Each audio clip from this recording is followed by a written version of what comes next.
Hey everyone, welcome back to part two. We started a video about social media marketing with Angie Bellmare. Angie Bellmare is a Beachbody person. She's pretty high up, but she also has some revenue streams in selling planners and both an ebook and a course called the Content Machine. So she's kind of positioning herself as a marketing expert. So we're going to watch part two of that hour-long video today. And yeah, let's get it started. Started doing videos, I would actually type up a script. Don't ever do that. Don't ever do that. It's so phony. It's so fake. And some people need it and it helps them clarify their thoughts. I think sounding like you're reading the script and sounding robotic, like when you watch an influencer apology video, for example, I think that's where it comes off as inauthentic. But I think most of us need to organize our thoughts before we record if we're recording about a specific topic. So yeah, I think if writing a script helps you do that. I think just you having main talking points, basically like slides that people can follow, is all you really need. And some people are public speakers and some people aren't. And in this world right now, we're all being forced to be on video, on social media. We know that videos sell things, videos make people feel more connected to companies. There's all these stats out there, like even videos of products. If you have a video of your product, if people get to the landing page of your product, that increases your likelihood of selling it. So we're all have to do video work now, and people have different levels of comfort with that. And that's okay. Whatever you need to do to feel comfortable being on video, if you're willing to be on video, I think is perfectly fine. This process works for her. And honestly, this process works for me. I'm not really good at scripting. I'm not really good at memorizing lines or whatever. I'm better off the cuff, I would say, but I don't pretend that my way of doing things is the only way of doing things. And her coming off like this it's kind of arrogant, really. and just be yourself. Let the rest fly. And if you're a little bit nervous, that's okay. Like that's normal. And also, you don't have to think. If I sat here thinking about the thousands of people that were going to see this video, yeah, I would start to get jittery. But you know what I think about? I think about like the one girl that's watching this that's like laughing her butt off, that thinks that I'm hilarious. I always tell her, like, when people think I'm, Why do all these MLM people think they're really funny? Jesse Lee thinks she's funny. Ray Higdon thinks he's funny. I don't know why being funny is like a core tenet for them. And I haven't seen any of them actually be funny. I've seen them be cutting and mean, saying like, well, would you follow your page? I've seen them be lighthearted, talking about like their dog, Carl, for example. But I haven't seen her be funny yet. Maybe that's coming, but funny, it makes me so happy. Like, I just think about that. So try and think about the things that will move the needle in terms of you sticking with it. So recap, we're at 2 questions so far. Would you follow you?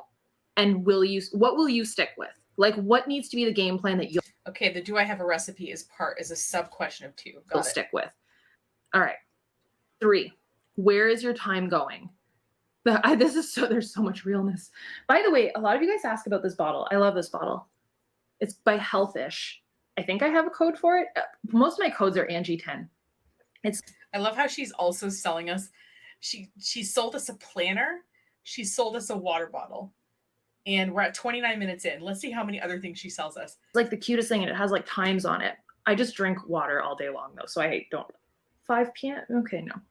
I just drink a lot of water, and I realize I have like little red. I went for a facial yesterday, so I have like little red bumps. Okay, we're good. We're good. I would have never noticed that unless she said something. And I barely even see them. I don't know what she's talking about. Hopefully I'm glowing under the light. I'm losing sunlight, but it is what it is. All right. That's why I got studio lights. In my old apartment, I had a lot of natural light. And in this new office, I kind of don't. So I ponied up for some studio lights for this sort of occasion. I think she's lit. She's lit by something. Maybe it's like a ring light or something. But there's definitely a lighting source coming from the front of her. Where's your time going?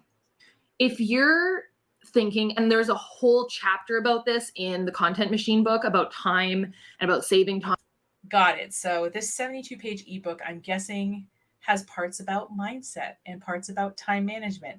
It's not 72 pages about how to create content efficiently and effectively and how to evaluate whether it's working or not. It's all this other fluff too. Listen, there's time management experts. There's people who've written whole books about this. Just read that. Like, why is she trying to address everything? I think it would be perfectly valid for her to say, hey, listen, I wrote this book called, The Content Machine. And in this book, I am assuming that you have 5 hours a week to devote to creating content, and let people figure it out for themselves if they don't have that time, or let people look at that and say, you know what, like that's too much time. I'm not going to buy this book. It's okay. Tell people what it's about. And people, if they want marketing help, they don't necessarily want mindset or time management help. They want marketing help. So give them that. Time and about where your time is going, or social media takes so much time. I call BS. Honestly, I really do. Oh, I can't wait to see. You guys know I've talked multiple times about how social media takes time and doing it well takes time. I am so curious what her hot take is going to be of how it is bullshit that social media takes time. If you look at I love that screen thing, the screen, how much, where, like your activity. I love the screen time Well, that was an interesting cut. part of the phone. Like it's a new part of your phone. I wonder what was there before they cut that. If you've never seen it, I think you just scroll all the way left and it'll tell you what your screen time is and how productive you're being and how much time you're spending on social media. So on social media, real question, are you spending more time scrolling and looking than engaging? And by engaging, I don't mean liking on 10 million different people's posts. I just mean, are you present and are you there with intent? Are you posting? Are you commenting? Are you responding to DMs? And are you engaging on the people that you follow's posts? And one thing that I did this year that I thought was just like the best thing, I really kept my feed to the people that brought me joy, that inspired me, that weren't necessarily a bunch of coaches on my team. Some of them that are my best friends, yes, they're naturally on my feed because they bring me joy. Okay. They're on my feed even if they don't inspire me, but okay, it sounds like she's going to backtrack. And as I get close with other coaches, they end up on my feed. And then I have bloggers and I have these fashion gurus and I have makeup gurus and I have like The Rock, like I just different people. Yeah, you can follow people who are outside of your industry on social media. There's plenty to learn from people outside your industry, for sure, when it comes to marketing. People that The Rock has, Absolutely. I don't even know what to call The Rock. He's in his own category of The Rock. I love him. So I just think like fill your feed with stuff that brings you joy and inspires you and doesn't make you draw a comparison to yourself and make you feel like icky, you know? Don't follow someone just because you think that you need to follow them or they're in your realm of what you're doing. I think that following people because they inspire you, like I follow this one fitness girl. She has like a 12 pack. Like it's like stupid. And she's the only fitness girl that I follow other than my coaches. And I just like her. She does like crazy moves in like the middle of Rome. I just like her. She's a bit crazy, a little bit kooky. And I enjoy following her. So when you're scrolling and when you're looking through your social media, are you that person that you've gone through and you've just like looked at this person's entire travel of their summer and you're like, wow, and you got sucked into the vortex of social media? That's what happens all the time. And that's what happens when people start a business and they think, okay, this is taking way too much time. False. You just spend a whole bunch of time looking at stuff instead of moving the needle for yourself. If you really wanted to test out this theory, what you could do is there are apps, in my case, a Chrome extension, that I can set a upper limit to the amount of time I can have a particular website open. So for example, I can be like, okay, I want Facebook open 1 hour a day. And then after that, it would theoretically lock me out of Facebook from logging in on that device anyway. So what you could do is say, okay, I'm editing my videos, I'm editing my photos. Clearly, you're probably not doing it from social media. You're probably doing it from your photo editing app, from your video editing software, whatever it is, like CapCut or Descript or whatever. And then you're just going to get on and, post content, answer your comments and messages, and then maybe interact with some people, right? So you could do this as a test for like a week, right? You could just set that time, set that limit, and maybe it's 30 minutes and not an hour. I don't know. I don't set limits because like I manage a lot of social media accounts and I don't want to get locked out of doing client work. But if you want to actually test to see if you're spending a lot of time dicking around, you can set a low timer and just know that you're going to get in and get out.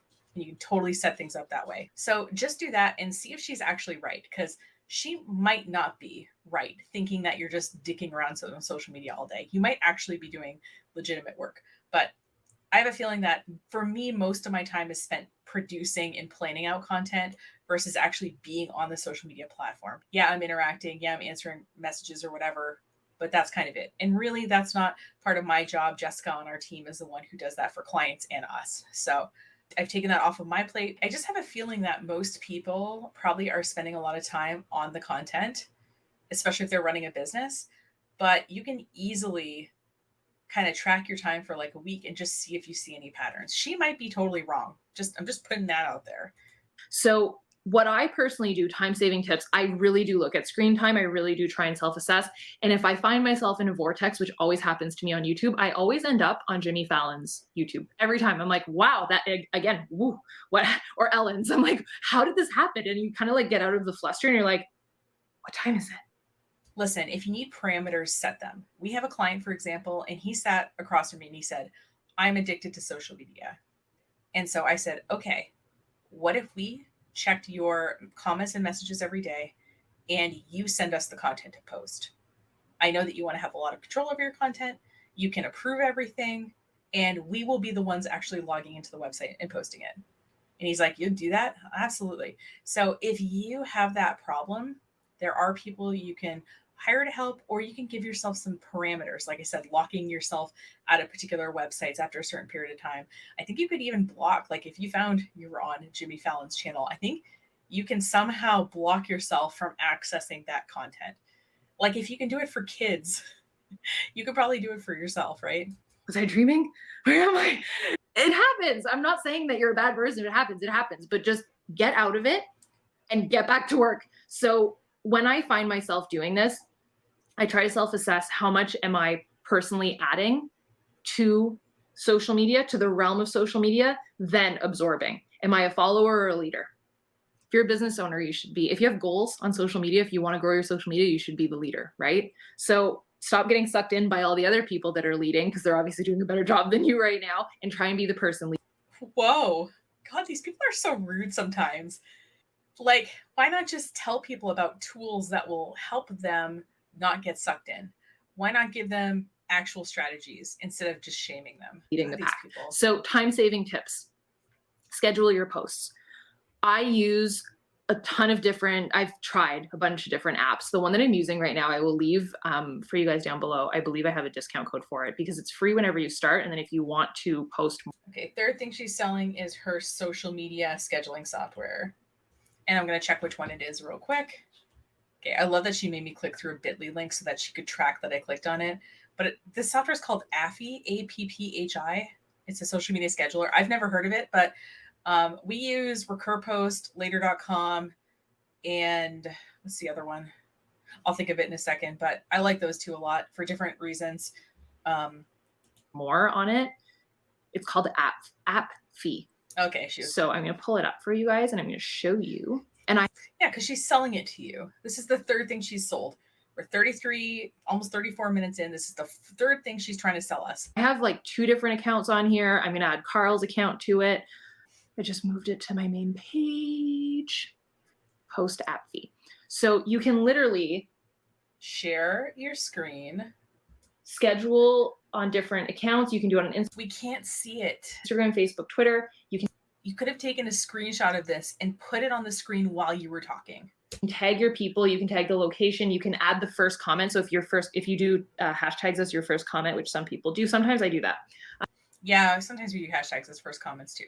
You can do this in Later.com. I'm going to go check the pricing of this one while she's talking, just to compare it to what I've used before. You can tag products. You can do whatever, and then you can save it and schedule it out. So even if it doesn't always push it. Not all apps push it straight to your feed. It'll just schedule, and all you have to do is press post. This is why it makes sense, because it'll give you a visual of what your feed is going to look. So there is some software where you can schedule stories directly without them sending you a notification and clicking post. I'm pretty sure Later offers that, for example. Look like before it's actually there. Even if sometimes I will go in to these apps and I will create my feed before it's been posted, and I'll move things around. So let's say like this post from yesterday, which is now a double, I can delete it. But I literally was like, okay, well, what if I move this? So also Later, I think, lets you preview the grid. It's not as easy to move things around, but I think Planoly might be the one that's easier to move things around. There's a ton of these softwares, guys, that will help you schedule social media posts. And it looks like this one called Affy lets you, for $17 a month, you can include one Instagram, two Facebooks, two Twitters, one TikTok, one Pinterest, two LinkedIns, I'm guessing one personal and one company, and one Google business for $17 a month. So later.com, their pricing is $18 a month instead of $17 a month. And you can have one social set. So you can have one of each, one Instagram, one Facebook, one Twitter, one Pinterest, one TikTok, one LinkedIn. So the difference between $17 and $18 is not that much, but that's sort of the price point I think that you can expect if you're looking for a service like that. And there's tons of them out there besides these two. So feel free to try a few, see what interface you like the best, see what works well with your workflow. Some of them, for example, integrate directly with Canva. So you can like take the thing in Canva and add it directly to the platform, but expect to pay around that $20 a month mark. I don't think this one that she's showing us is particularly different than other ones I've seen, but I could be wrong. I haven't actually used it before. This one here, and like, what does that look like? And then I have the ice. So I'm like, okay, that looks a bit better. You know, like I'll try and figure out what it's going to look like before everybody sees it. And I also have a backlog then. So tomorrow when we're traveling, if I don't have a post to put up, I have something. I have a bank of posts and of history to get up online. So that way I don't go MIA. So schedule your posts. Appfee is a great one. I'll leave the information for that down below. Reuse your posts. You guys, the picture, and this is like a super authentic moment. The picture that I posted the day before yesterday, where I'm sitting in front of the window. I don't know if anybody noticed. My hair's blonde in that picture. I didn't take that yesterday. That's from last January. And I love that picture. And it had done really well. And I'm going to talk about self-assessing and what's converting and figuring out like what's working for you and reusing that. But a time-saving tip. Reuse your posts. If it's from 12 months ago and it did really well, share it. New caption. Like I don't like when people reuse their captions. That to me is like, that freaks me out. Like you've probably grown in 12 months. You have more things to say, but I reused the photo and I actually just switched the preset on it. I just grabbed the raw photo because I still had it. And that's another tip for you guys, save time. Favorite. Use the heart. So in your album on your phone, you have a favorites album. If you don't know about this, like this will change your world. Let's say you take like I said, you have like 20 different versions of that photo. There is one in here that I probably had a heart and I'm like, okay, heart. And that's the one I'm going to edit. And then I have a favorites album so I can go back and I can find the original picture of that. I'm assuming this is an Apple thing only, like an Apple phone thing, an iPhone thing only. There's other ways you could tag content or whatever if you want to put it in a certain folder, but yeah, I use Google Photos to organize my photos. It's web-based. It's not tied to a particular device, so that's how I do it. Of that photo. That's how I do it. Okay, so schedule your posts, reuse posts, and have a game plan. So just like the content machine, another one of the worksheets that I have is a game plan. I know exactly when things are going out, which date, which day of the week, and what the content title will be, what it's going to be about, and what we're going to talk about. You can do that for blogging. You can do that for your Instagram. So she's talking about a content calendar. I like how she's giving different names to stuff that's already been established by marketing people. I do it for my lead platform. So choose your lead platform that is going to feed everything else. And then you figure out what's going out and when. I can tell you exactly what's going to be posted right now on my YouTube for probably the next 2 months. I have an idea of exactly what's going up every single week. And that gives such a level of clarity and also a level of consistency for yourself on your social media that you know that you're going to stick with it. So where is your time going and how are your efforts being utilized? And are you working your social media and growing your social media in a smart way? Fourth question, what's your goal? Like for real. I feel like before we get into to sell more stuff, to recruit people to my team, to get people to my website. Have a goal, obviously, but I don't know how much time she's going to spend on this, but it's probably going to be too much. I feel like I should ask you guys, are you growing your social media? And there is no wrong answer. Are you growing your social media to grow followers? Are you growing your social media to gain exposure, to get more eyes on you? Are you growing your social media to convert to business?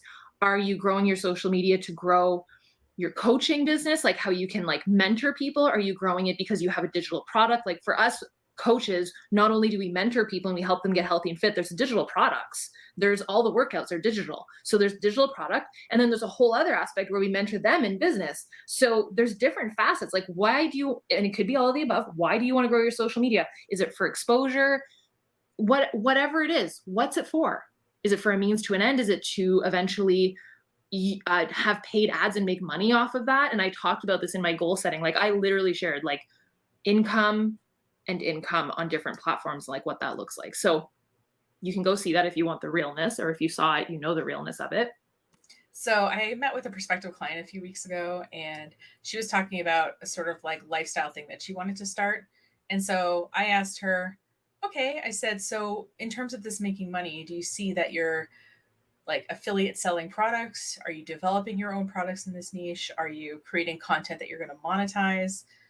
And she was like, I don't know. I hadn't thought about how it was going to make money. So, it is important to think about like, okay, if I got 1 million followers on Instagram, how am I going to make money? If I got 10,000 Instagram followers, how will I make money? How is it worth me spending my time as a business owner on getting to whatever that number is you're trying to get to? So, for example, I'm trying to get to 1,000 subscribers and 4,000 watch hours on YouTube so that I can monetize this channel. So, if you're at this point and you haven't subscribed yet, please consider it, because literally every person is going to help me get there.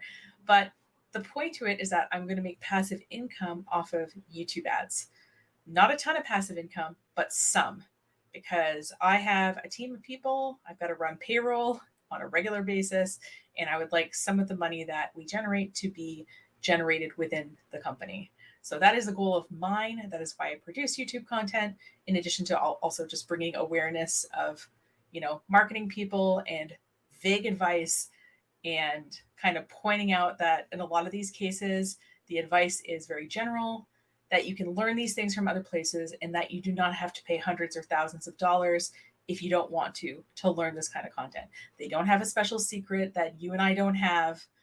They just found something that worked for them, and they act like the thing that worked for them is going to work for everybody, when it doesn't work that way.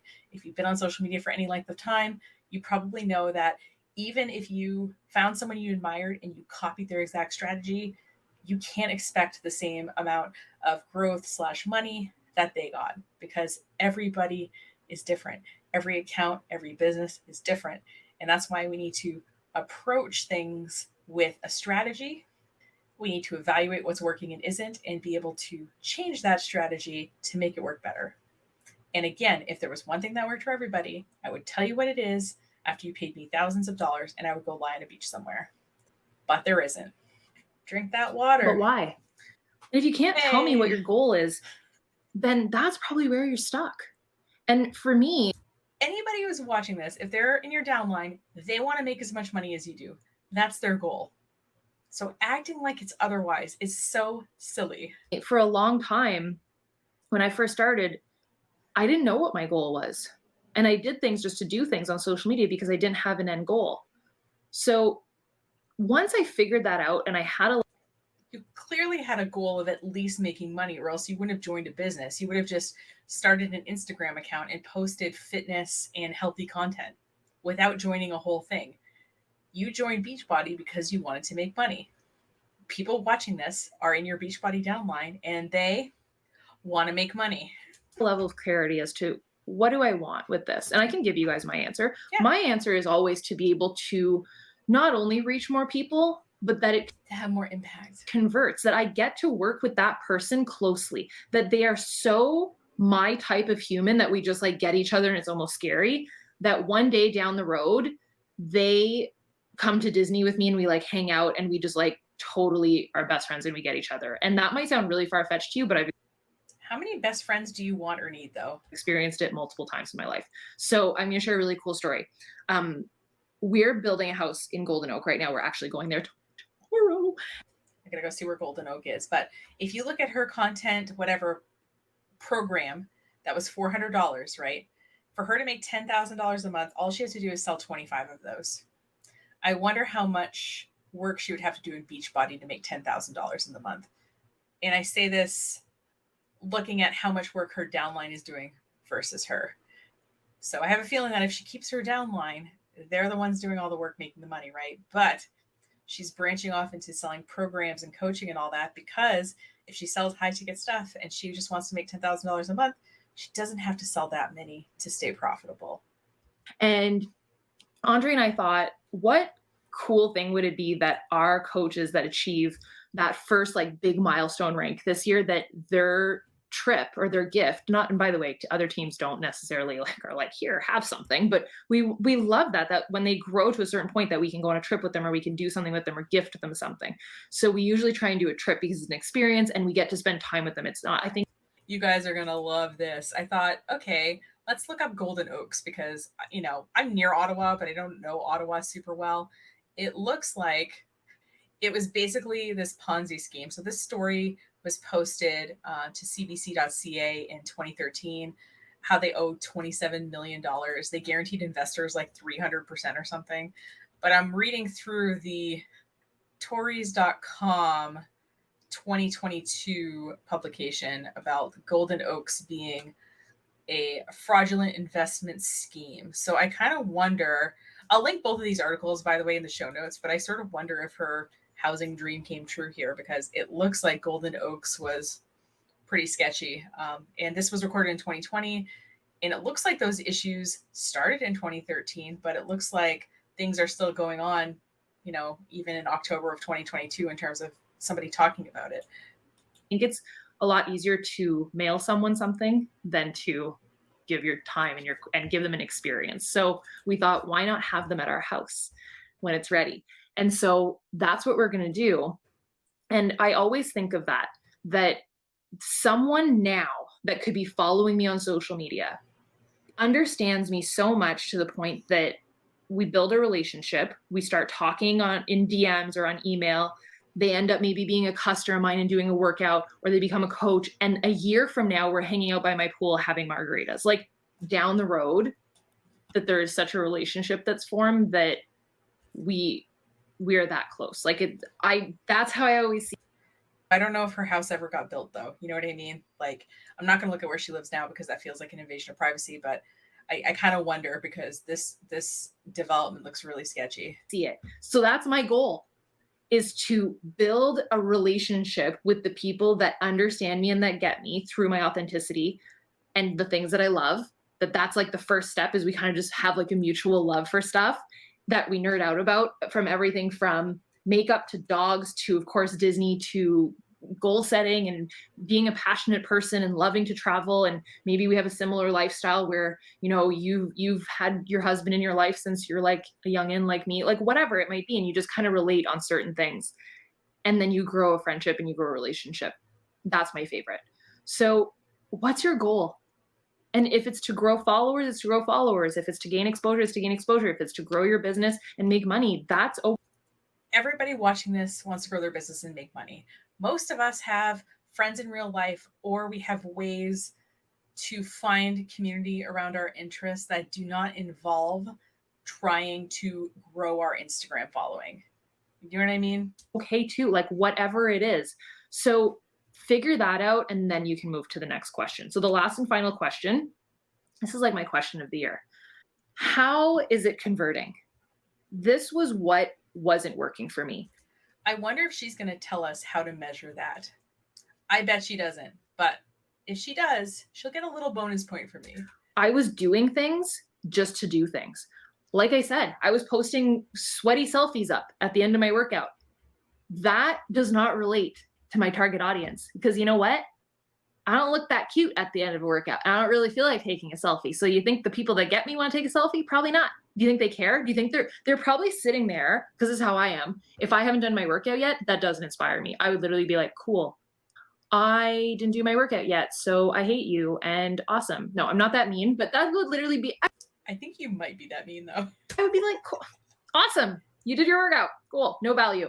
That's how I think. So I always try and think of, okay, what would they care about? What do they want? And the best way that I can always add value is through video, because they get me, and I do. But video about what? So video is a format of content. It is not the subject matter. So, okay, we're not taking sweaty gym selfies. So are we taking video of ourselves working out at the end of a workout? Are we taking a video to say, like why we worked out and how the workout went. Like video is a vehicle of content, but it's not the subject matter. Like people want to know the subject matter. Most of us can figure out whether we're more photo, we're more video, maybe we're more written content. Most of us can figure out what medium we can express ourselves best in. We just need to figure out what to say. So what do we say? Do a lot of it's how I am. So I can. Okay, we get that video is how you are and authentic, but like, how do you figure out what to talk about on video? How do you figure out what resonates with your audience? Like, give us an example of, I was on video and this didn't resonate, and then I was on video and this did resonate. This is how I figured it out. This is how I looked at my stats. This is how I experimented to say, okay, is it this thing though? And here's another test that I did to narrow it down further. Like, give us some concrete examples. Can just translate it better that way. And I can find my tribe that way. I can find a planet of people that understand me that way. And so what I was doing was basically. We don't use the word tribe. Check out the Rachel Hollis video if you want to see me going off about that, but I will link to the blog that I use to cite the source of why we don't use the word tribe. There's lots of other words we can use to talk about a group of like-minded people. Basically throwing spaghetti at a wall, which could be what you're doing, and you're not converting. It's one thing to do something, but why are you doing it? Will it get you to that goal? So the goal that you just told me, why are you doing it? What's your big dream goal that we figured out last week at the beginning? Let's just assume everyone's goal is to make money by selling Beachbody, because that is what 90% of the people watching this want. Let's use that as an example and go through a concrete step-by-step of how you would evaluate if an example piece of content was working. Beginning of January that we were like, okay, this is what I want to achieve. This is the house I want to buy. This is the life I want to live. These are the things I want to do. And I want to grow my social media, and I want to build a business, and I want to build my coaching business, and whatever it might be. Okay. So then why are you starting and stopping? Why are you posting this type of post? Why are you doing these types of stories? Why are you doing a podcast? Why are you starting a blog? And none of those answers are wrong, but I want to know, and you need to know, why are you doing it? Is it converting? If it's not converting, it doesn't make sense. And don't get me wrong, if you've tried it for a day, that doesn't mean quit. If you've done it for a consistent period of time and it's not converting. What's that consistent period of time? Like 6 months, 1 month? Like, how do we know that this isn't going to work no matter what and call it quits? Like, at what point is a fair amount of time to try this? Then note that. And that, can I just say that's excluded things that bring you joy? Example, great. I did a video on my channel 2 years in a row called Halloween Cocktails. It tanks every year. It's terrible. It's like the worst viewed video on my channel. It's like 10% of what all the other videos are. Because it has nothing to do with like sort of health and wellness, really. And it sounds like you post both sober cocktails and alcoholic cocktails. I think people who are interested in that sort of thing are kind of in one camp or the other, unless they like own a bar and sort of want, both. Like they want both types of content. I feel like if I'm sober and I'm looking for mocktail recipes, I don't want to see the alcohol ones. You know what I mean? So I think probably the reason it doesn't do well is because it really seems like a random offshoot in the type of content that you post normally. Love that video. And that video is the one that my tribe loves. So I'm like zeroing in. Same thing with having this channel. Usually people that will follow my main channel, when they go over to my Angie Bellmare vlogs page, which is this one, or my Angie Bellmare, I think this is on her main channel, but I will check after. I think it's Angie Bellmare vlogs, like on Instagram, like my smaller page. Those are like the people that get me. Same thing with my podcast. It's like they zeroed in with me. I think what she's trying to say is that views or those kind of metrics aren't everything.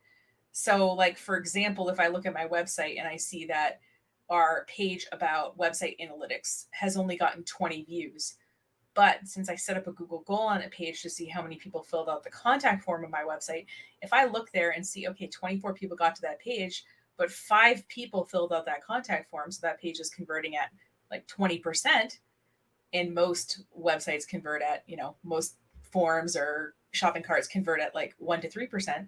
okay, well, just because that traffic to that page is low does not mean it's not working. I think that's what she's getting at here, is that just because that video gets a low amount of views doesn't mean it's not worth doing. But she hasn't said directly what her goal is, which is like maybe she wants to make sure her community is engaged, and that maybe helps keep them in her Beachbody downline if she keeps engaging her community. And this video, even though it tanks for general YouTube purposes, works well for her goal of retaining her team. Maybe that's the part she's not really saying, but she's kind of skirting around here. So that's something that converts. I always notice that there's a conversion from the people that zero in with me.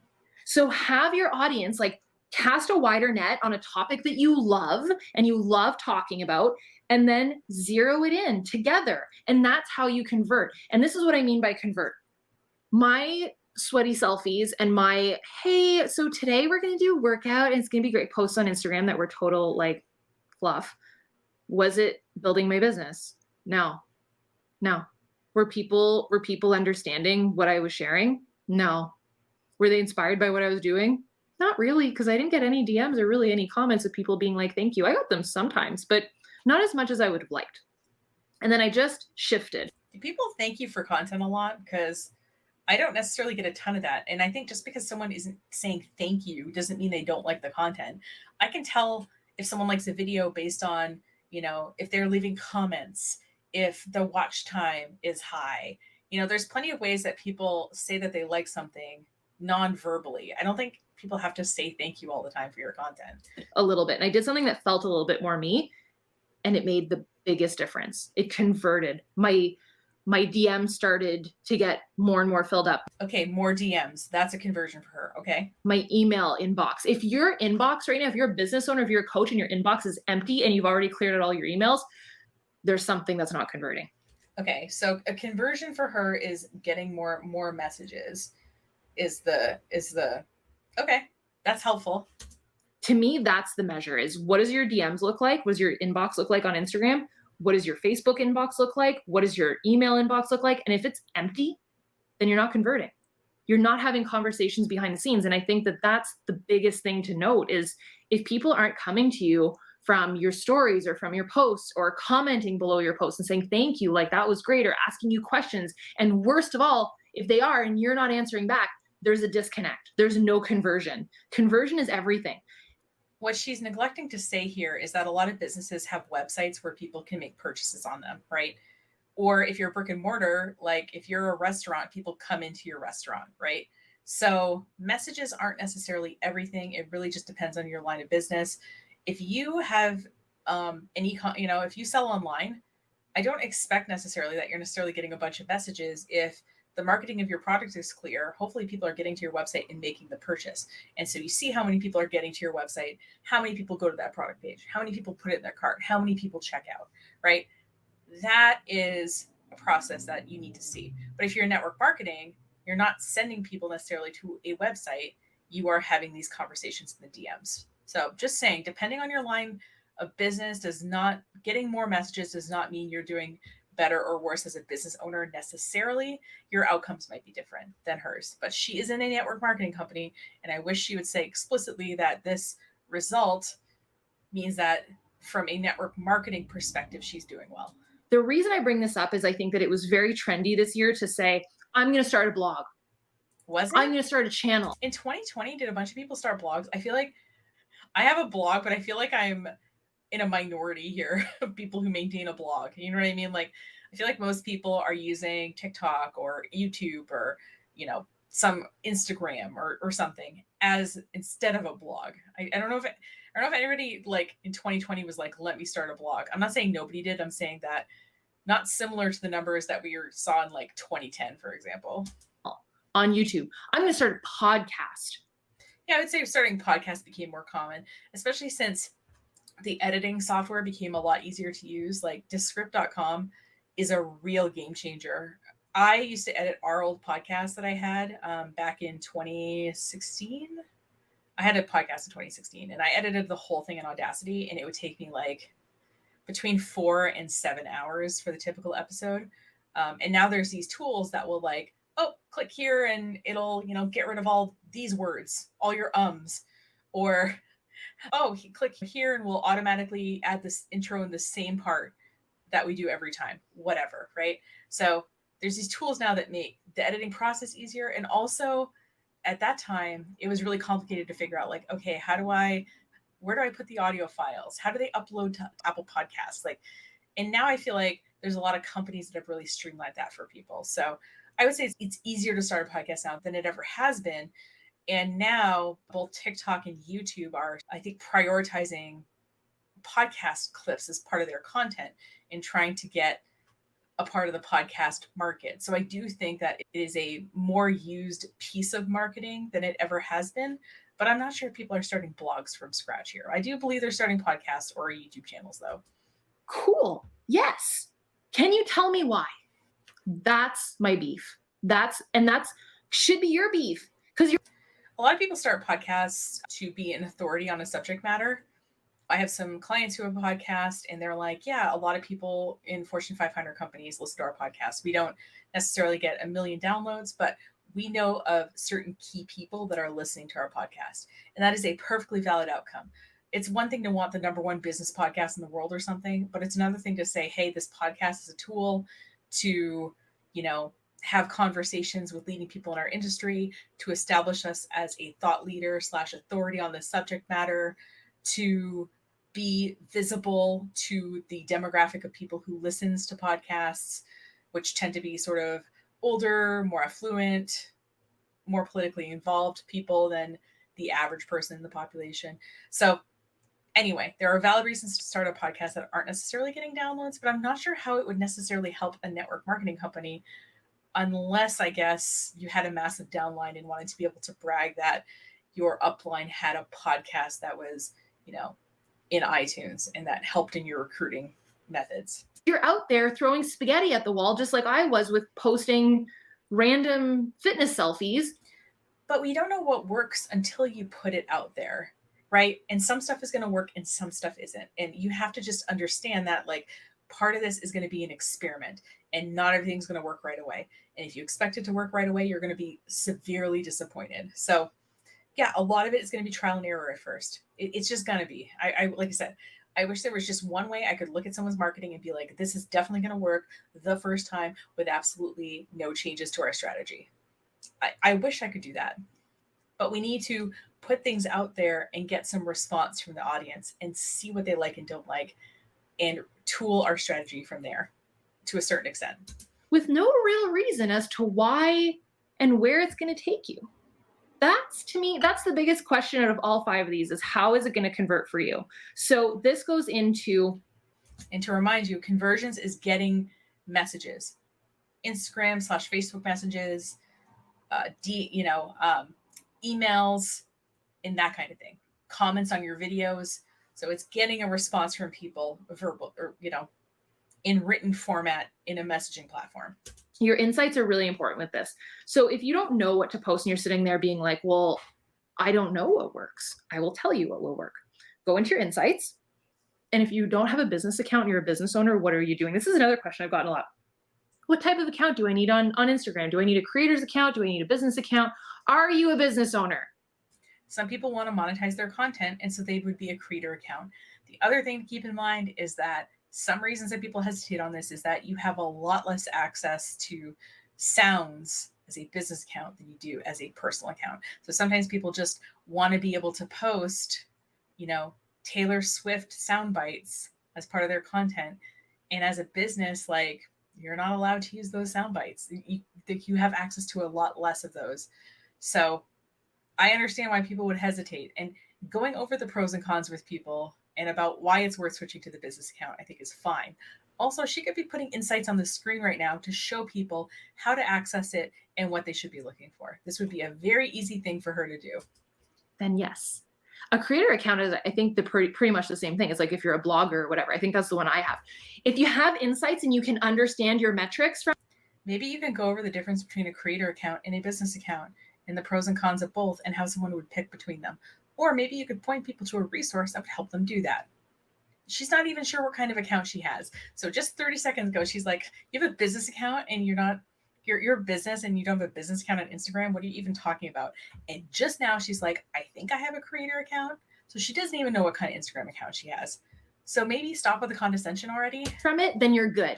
If you are able to do ads and you're able to invest in your business, then you're good. That's the answer. You don't want a personal account.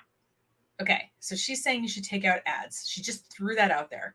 And we have about 15 minutes left. So I bet she does not address how to take out ads, when to take out ads, or any of that. But she just trotted that out and she's not at all going to explain it.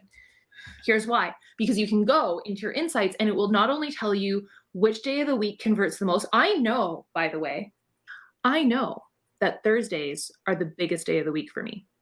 Actually, more intelligently than that, I actually think about like how my followership is. My biggest days of the weeks are Friday mornings and Sunday mornings. You know why? Because when I post, and I'm talking about YouTube, when I post a video on Thursday night, the views start and then it spikes the next day. So the video must be posted on Thursday night. Why do you think we're on live right now? But how long did you post videos on Thursday nights before you noticed that spike? Was it that the algorithm got used to you posting at the same time? That's part of the reason why I post at the same time every week. Point being is that most people do it because that's what the algorithm and their audience comes to expect. So posting the video at the same time every week works for both people and the algorithm. Just saying. Why do you think that a house tour or I'm trying to think of the big ones, house tour, clean with me, get ready with me, morning routine, clean with me, house tour, like the videos that I know that my followers want to see, they're the ones that get posted on a Thursday night or on a Saturday night. How does she know they like that kind of content though? Has she posted some in-feed stuff about cleaning or about her home that leads her to believe that people would be interested in that? I just don't understand how she knows that people would definitely be interested in that subject matter. I do what my audience wants. Furthermore, how do I know that those videos do the best? How do I know which posts do the best? I just told you, I reposted a picture from last year and it did really well. How do I know that that was one of the best performing posts? Insights. I always look at my insights. So when you say best performing, do you mean it got the most views, it got the most interactions, that it got the most comments? Like what metric are you using to say like it was well performing? I can tell you within 2 seconds which video on my channel is ranked where in terms of me against me. Not, I don't care where everybody else is. I care what I've done and how I'm improving. Yep, I agree with that. You should run your own race always. So a video that I've just posted, I can literally go into my channel and I can say, okay, that's performing as out of my top 10 that I've posted in the recent past. That's number 3. It's like middle of the pack that's doing well. If it's tanking and it's at number 10, then I know, don't do that again. No one cared unless I loved it and it brought me joy and it zeroed in my niche. That's the exception. I really hope this is resonating with you guys. If I have completely confused you. And so she's talking about she can pull up in insights how many views something got.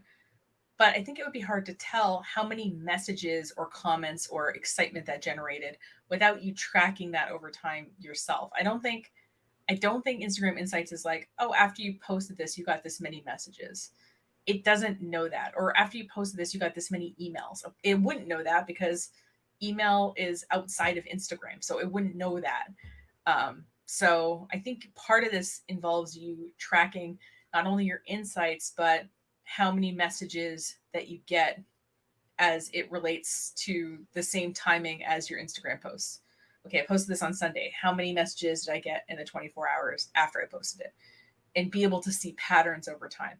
So you'll have to track that yourself, or you can use something like a social media dashboard software, maybe to be able to do that. I don't know if it'll work with email messages, but there are pieces of software that will pull in all your stats into a daily, a weekly, or a monthly report. And it will set it up the same way every day, week, or month. And you can run that report and kind of see patterns in your stuff. So that might be something that's worthwhile doing. Otherwise, you're going to be pulling the data from a lot of different places. And maybe you just put that in a spreadsheet. That's fine too. And it overwhelmed you, please let me know in the comments. If I have added a level of clarity and inspired you, then please let me know in the comments. So the amount of validation these people need is ridiculous. Please tell me that I've done a good job. You don't need to tell me if I've done a good job. You're watching the video, you're leaving funny, snarky comments to what I'm saying, you're asking me questions. Like, you do not need to validate my content, okay? which this goes the same for posts on your Instagram. You can actually check like which post was the best performing post of all time. That's what your followers want to see. That's what your audience loves right now. Double down on that, triple down on that. That's what they want to see. Stop trying to throw spaghetti everywhere else. Give them what they want. I had no idea that my followers cared about home decor. Why do you think that every post that isn't me on my Instagram is usually like home decor planning, a tiered coffee tray, coffee mug? It's what my followers love. I listen to what they like. So I didn't just pull that out of nowhere. It's all stuff that's based off of what they love. So what posts do the best? Which stories do the best? Do you know how many views your stories are getting? Do you know if they're increasing or decreasing? Do you know when someone lets go of your story? So you can actually know how many people, like let's say they went like 1, 2, 3, and they X'd out of your stories. What made them leave? What did you do? What did you say? Don't do that again. It's all these little things that are like a 2 millimeter shift that make all the difference. The big one, which platform? Which platform? And I don't think this is so much your audience. I think this is really you. What should be your lead platform? And I go over exactly how to choose your lead platform in this, but to me, it's just based off of gut. Like, what do you love? What do you love to do? Your lead platform can be a podcast. And I give examples of this in the book. Like if your lead platform is your channel, what that looks like. If your lead platform is your Instagram. Okay, so she's selling her book again. It's the same thing she was selling before. Oh, wait. She's selling, the planner, the water bottle, the social media scheduling software. And I think she's talking about her book here, which is the planner, I think. So the content machine. What does that look like? Like how to feed everything else on the internet and not have to be everywhere all at once. To me, that's not only the most authentic way, but the best way to grow it, because you're just being yourself and you're not full of it. Like you're not sharing stuff that just feels so unnatural to you. It just makes sense. It's just a normal progression of the way that you share out your life and your content and that you reach your followers. Platform choice, your content that you're putting out, and your efforts and your consistency. So if you go MIA for 2 weeks and you know that you're doing this, obviously it's not converting. Obviously, every single time that you restart, you're having to like pedal back up the mountain. Every time that you post content and you see. You don't think that content can have some momentum that you could take some time off? I think there's this really toxic behavior with MLMs where like you can never take time off. And that's really impossible for most people to live up to. Your followership decline. That was happening to me for a long time. And I can now tell you at the other end of the tunnel that things are okay. So on my larger page, which for the longest time, and I think this is the greatest testament to everything that I'm talking about. My bigger page, which is not my main page, is called Angie Bellmare Vlogs. And the reason why, so it's Angie Bellmare Vlogs. It has 70,000.2K followers at the time of filming this video. Don't you hate that when you just have like one hair? It's growing, and it is growing for the first time in 5 years. And that makes me very happy. Here's a couple things that I shifted, and here's some things that I had done wrong that got it to decline. One. Okay, great. We're going to hear an actual example. 52 minutes into a 1 hour presentation. We've got a little case study here. Even if it's her own, I'll give her some credit for that. Well, you know what? Let's see what she has to say. I was posting things and doing things based off of what everybody else was doing, or that I thought that I had to do. Oh, you just totally pinched my bum. Like what? You want to say hello to everybody? I told him that you would. This is Carl fresh out of bed. Oh, Carl is really cute. He hates me. Want to say hello? Hi, fam. Carl's adorable. And nobody's come floof-wise to interrupt me in this recording. You look like a little Ewok. Okay, you want to go back to bed? That dog just really relaxed. That is a dog that has not had trauma in their life. My dog I got when she was 2. I got her off the internet. She came to me from Arkansas in a 11-day car transport. And the poor thing is just, she's so anxious. I would never be able, she's too big for me to do this to her. She's like almost 50 pounds, but she would never be that relaxed. Poor thing. Funny, I just snorted. Okay. One thing that I was doing was what everybody else was doing and what I thought I had to do. So, which is what? So a lot of coaches, when I got started, they had their name and fitness. So I thought, okay, I'll do that. So my page was Angie Bellmare Fitness. Don't get me wrong. It grew. It did good things. I was posting consistently on it. But after a I was really bad at this, guys, but I'm also going to acknowledge when I'm telling the story that I was actually good at it, certain amount of even if I wasn't trying. time, I just felt like I struggled to share on it because how much fitness could I share? And let's say I had an off day and I didn't feel like working out, then what do I do? And I'll be honest, like I'm passionate about what I shared earlier. Like I'm passionate about how you can be fit and healthy and have your mind right, but still enjoy a freaking margarita. Like that's my standpoint on life. So what am I gonna do? Share my margarita on my fitness page? Like, I mean, you could. I'm gonna get people gonna be like, how? What are you talking about? If you framed it like this is how I fit margaritas into a fitness plan, like I think you could talk about margaritas and fitness on the same channel. Oh my gosh, she keeps looking naked and it's so weird. I didn't feel authentic and I didn't like it. Okay. So I wasn't consistent with it. I was doing everything that I thought that I needed to do, not because I loved it and I wanted to do it. And it didn't convert. So what was happening is every single time that I would post on that page, I literally was getting less and less likes and my followers would drop. That is not a fun feeling. And you might be there right now. I overhauled. I thought, okay, this page had not been touched in the longest time. I thought, I'm going to do what I do best. I thought you said we had to be consistent. I'm going to use my content machine and we're going to feed everything. So every time that I film a video on my channel, I will either have my phone like this in the background and I will film an about 10-minute snippet. Or if I'm just feeling fancy walking through Epcot, which I think I did, I'll grab my phone and talk for like 7 to 10 minutes is usually because 10 is the cutoff for IGTV. It takes me 2 seconds. At the end of it, IGTV isn't a thing anymore, but yeah. Anyway, you can still do long form content on Instagram. It's just not called IGTV anymore. I take a selfie with a timer. That's the cover photo for it. And I post it. It takes 2 seconds.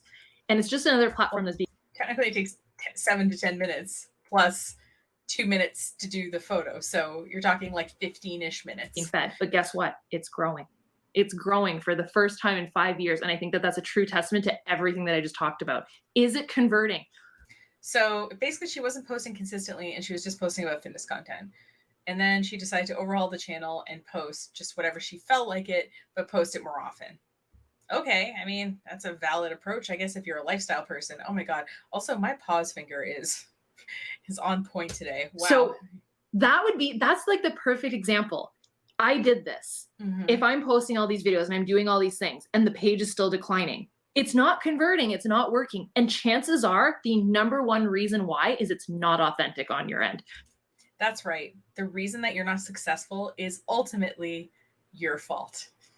Not that maybe the algorithm changed, not that YouTube is prioritizing longer format content or live streams instead of the short format content you've been producing.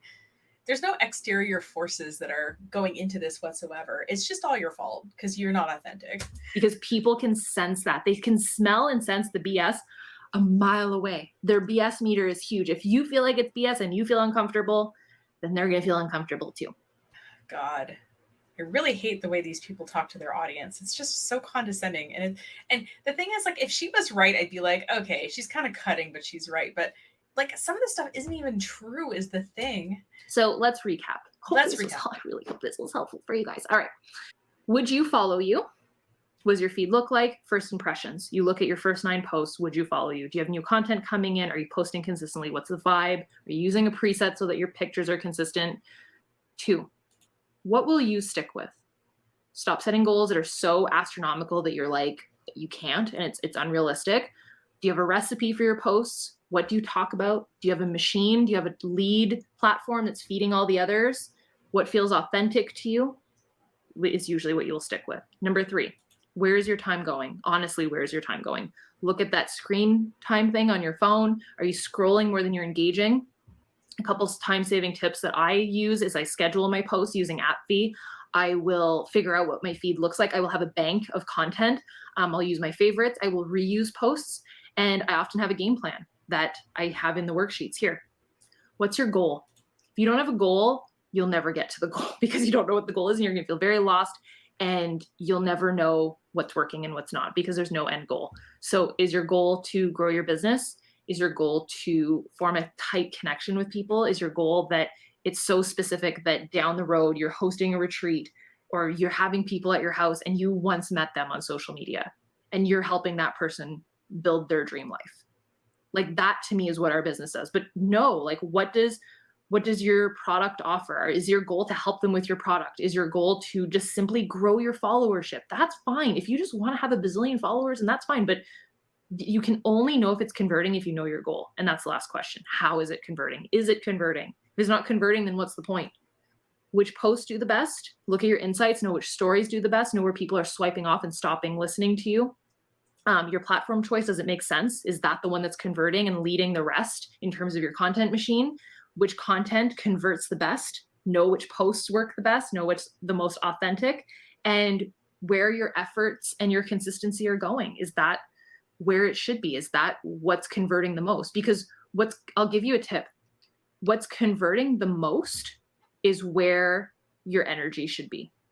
So the 80-20 rule, where you're converting is where 80% of your effort should be going. And all of those complementary platforms is where 20% of your social media effort should be going. So to me, I notice that YouTube converts. I notice that anywhere that I am in front of the camera and it's my face and there's like that personal connection where we're like literally having coffee or a margarita, or today was boring, a cup of water together, that's what converts. And I know that. So that's where I put all my energy, but I don't have to be everywhere because this will feed everything else. So just understand where you're putting your efforts. Like if you do want to start a podcast, cool, but will it convert? Does it get you to that end goal? If you do want to start a channel, cool. Is it authentic for you? Will it feed everything else? And will it convert? That's the point. And you don't know until you try, but just know why you're doing it. And that's how you. But your podcast could theoretically feed everything else too, as equally to a video, right? It's just, obviously you have to be a little bit more clever in maybe turning your audio content into video content or into another form of content that you can post to social media, but like you can still use that content. All right, almost done, based guys. off of your goal. 2 more I minutes. really hope this helped you guys. If it did, let me know. Ask all of your questions down below. If you have a specific question about coaching, she's leaving you exactly 1 minute and 30 seconds to post question or whatever, you can always DM me, email me, whatnot. I will leave all my information, and I will leave all of the bazillion. Oh my god, how many promo codes and things did I talk about? I talked about this, the Healthish bottle. I talked about the app fee thing. The planner. That was it. I mean, your planner, but there's no promotional code because you're gonna pay full price for that one. Another thing that I get asked, good for the people that stayed until the end, you got a little treat. I get asked a lot. What's my treat? Where I get the music in my videos from, which I use on IGTV, I use in any Instagram videos, and of course I use on YouTube. I will leave the link for that down below as well. It's all royalty free, so you don't get pegged, because if you use a popular song, especially on Instagram, you'll get pegged, which means that they'll pull your video and you can actually get flagged and like get in trouble. So I will leave the link for that down below. I love it. That's all that I use. Give this video a thumbs up if you guys liked it. Yeah. Make sure that you guys are subscribed to this channel because I'll continue to post up our public team calls every once. God, she looks naked. But I'll continue to share everything up. And if you guys aren't subscribed to the podcast, I basically rip the audio from these videos and other videos that I do, and I put them up there. And a lot of you guys are saying that you like that because then you can just listen in your car and whatnot. So if you guys enjoyed the real talk and you guys enjoyed the little Thursday night, I appreciate you guys. And I hope that this was helpful. I'll see you guys later. Bye, dudes. Oh, okay. I thought there was like, she had like this thing, like content should go here, but it looks like it just took a second to get it. I should do something like that. That looks nice. I mean, donuts aren't my thing, but like I appreciate what she's doing here. I should do an end screen like this, but I'll learn sometime. So she did the summarizing for me here with 5 questions. At least it was a little bit more structured than some of these things technically are. But she has things that she gives it a certain name, but it technically has another name. So for the example of the game plan, really a game plan is a content calendar. And if you look up content calendar, you'll see plenty of examples of those without buying a $28 ebook. And then she talks about, what's the other thing? Oh, a recipe. So recipe being like a content plan or having like sort of content buckets that you're producing content in. And you're like, okay, I'm going to post a selfie and then a lifestyle post and then a quote.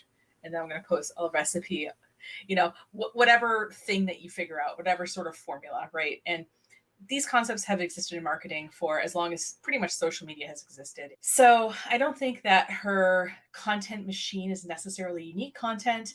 Again, if you want to spend $28 on a book, you could literally get a hardcover book about marketing for that kind of price. I just found that one on my shelf. I'm sure I have a marketing book somewhere that probably costs about that amount, but you get the idea. So, do I think that Angie knows what she's talking about? I think what she forgets to mention is that a large part of her financial success is due to her downline. I do see her making moves away from Beachbody. So, for example, having these planners, the Content Machine ebook, selling like stickers and markers and stuff on her website. I think she sees the writing on the wall for Beachbody, or I guess Body now, and she's making moves to take her content or take her ideas and move them from MLM to something else so that the money keeps flowing. And I think that that's smart. But yeah, I don't think you need to spend $400 for her marketing course. I don't think you need to spend $28 for a PDF that you have to print off. I think there's a lot better ways that you can spend your money and time, but that's just my opinion. Thank you so much for watching. If you have gurus you want me to react to, you can leave it as a comment on this video, or if you want, you can fill out the contact form of my website. That comes to me, and I'll be able to see your ideas a little bit more anonymously. If you want to lightly keep in touch, we have an email newsletter. If you go to breakingeveninc.com/newsletter, you can see not only the sign up form, but examples of past newsletters to decide if you want to sign up or not. It's monthly. We're not going to bug the crap out of you, I promise. Thanks so much for watching and considering subscribing, liking the video, sharing it, leaving a comment. It all helps. And I appreciate you, and have a great day. And we'll see you next time, because the gurus keep on coming. But the good news is you got a friend, and that's me, in the marketing industry. Take care.